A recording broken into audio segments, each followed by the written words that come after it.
Global skill development mission में आपका स्वागत है। पिछले सेशन में हमने देखा किस प्रकार हमने अपने कॉलम्स को, जो पहले से एग्जिस्टिंग टेबल्स हैं, उनके कॉलम्स को बढ़ाया, ऐड किया। तो अब हम उससे नेक्स्ट स्टेप पर जा रहे हैं। माईसीक्वल में अगर पहले से कोई टेबल एग्जिस्ट करता है तो उसमें बेसिकली 3 मॉडिफिकेशन हो सकती हैं: ऐड, ड्रॉप और मॉडिफाई। हम ऐड की जानकारी ले चुके हैं, अर्थात टेबल्स को किस प्रकार से ऐड करना है ये देख चुके हैं। इस सेशन में हम बात करने वाले हैं किस प्रकार से टेबल के स्ट्रक्चर को मॉडिफाई करके पहले से बने हुए कॉलम को मॉडिफाई किया जा सके। अब इसमें हमारे पास अल्टर टेबल स्टूडेंट है और पहली कमांड यहाँ मॉडिफाई यूज़ करने वाला हूँ, जिसमें स्टूडेंट आईडी जो है उसको डेटा टाइप उसकी चेंज कर दी जाएगी। जो इंटीजर है उसको हम वैरचर करने वाले हैं, क्योंकि यहाँ पे मैं कुछ इस तरह का फॉर्मेट स्टोर करना चाहता हूँ अपने स्टूडेंट आईडी के टेबल में। इसी तरह से मैं अपनी स्टूडेंट आईडी की फील्ड को रीनेम भी करना चाहता हूँ, उसको मैं रीनेम करके स्टूडेंट नेम करना चाहता हूँ। और तीसरा स्टूडेंट डेट ऑफ बर्थ है, उस कॉलम को मैं ड्रॉप करना चाहता हूँ। तो आइए देखते हैं किस प्रकार से हम ये कर सकते हैं प्रैक्टिकल कमांड्स के ज़रिए। तो इसके लिए पहले से ही हमारे पास जो फाइल्स हैं, जैसे कि मैंने पहले भी बताया, आपकी डीवीडी में है या पेन ड्राइव में, नहीं तो आप वेबसाइट से डाउनलोड कर लीजिए। अब यहाँ से मॉडिफाई कॉलम फील्ड डेफिनेशंस इन टेबल्स का एक मैं नोटपैड फाइल खोलता हूँ। इसमें मेरे पास पूरी की पूरी कमांड पहले से ही टाइप मिलेगी।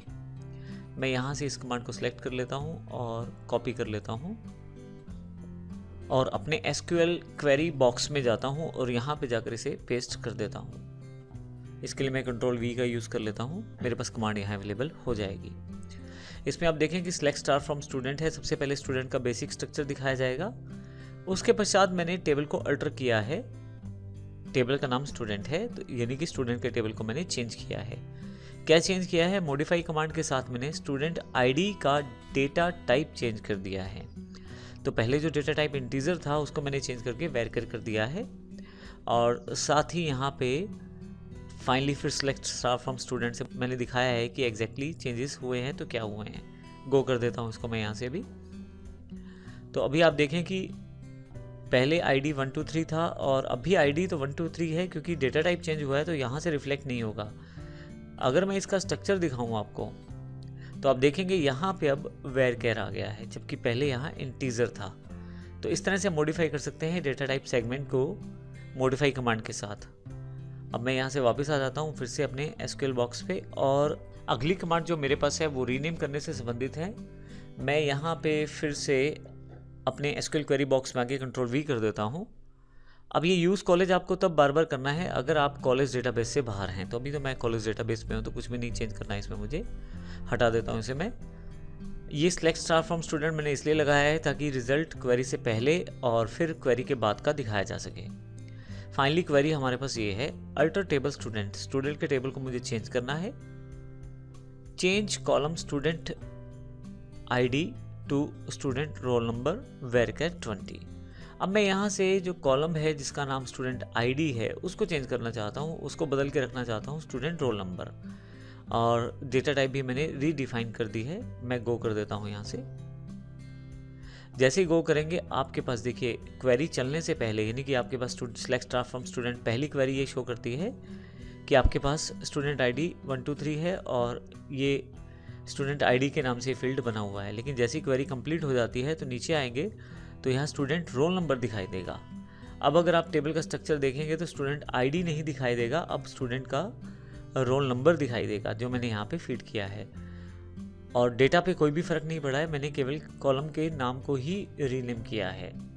इसके पश्चात हमारे पास एक क्वेरी और अवेलेबल है। फिर से मैं यहाँ से एसक्यूएल में आ जाता हूँ। अगर मुझे किसी टेबल के पर्टिकुलर फील्ड को ड्रॉप करना है, अर्थात मैं किसी पर्टिकुलर कॉलम को हटाना चाहता हूं, तो उसके लिए भी मेरे पास कमांड अवेलेबल है। आइए देखते हैं उसको भी।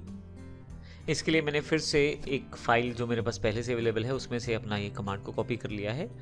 इससे मैं अपना टाइपिंग का समय बचा रहा हूं और इससे आपको फ़ायदा क्या रहता है कि अगर आपकी किसी कारण से टाइपिंग स्पीड स्लो है तो भी आप आसानी से अपने एसक्यूएल की प्रैक्टिस कर सकते हैं, या आप टाइम बचाने के लिए भी इन कमांड्स को प्रयोग कर सकते हैं।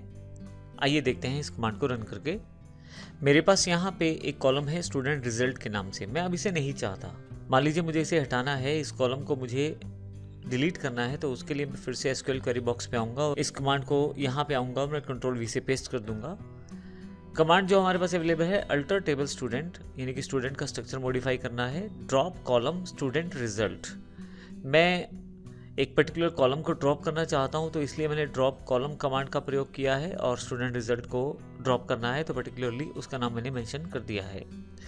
गो करना है, आपके पास सबसे ऊपर पहले दिखाया जाएगा कि स्टूडेंट रोल नंबर से रिजल्ट तक सारे कॉलम्स अवेलेबल हैं। जैसे नीचे आएंगे तो देखेंगे अब आपके पास जो रिजल्ट वाला कॉलम है वो नहीं है, वो ड्रॉप हो चुका है। तो इस तरह से आप ड्रॉप कमांड के साथ आसानी से अपने किसी पर्टिकुलर कॉलम को हटा भी सकते हैं। तो इस तरह से हमने देखा हम आसानी से अपने डेटाबेस में बने हुए किसी टेबल के कॉलम स्ट्रक्चर को मॉडिफाई कर सकते हैं। अगले सेक्शन में हम टेबल की दो इंपॉर्टेंट कमांड्स की जानकारी लेंगे, ट्रंकेट और ड्रॉप। हम टेबल्स के साथ ये देखेंगे किस प्रोसेस में हम टेबल को हटा सकते हैं, किस तरह से पहले से पड़ा हुआ डेटा प्रिजर्व कर सकते हैं, संभाल के रख सकते हैं, और किस तरह से हम अपने टेबल को अगर डेटा नहीं चाहिए तो पूरा का पूरा ड्रॉप कर सकते हैं। धन्यवाद।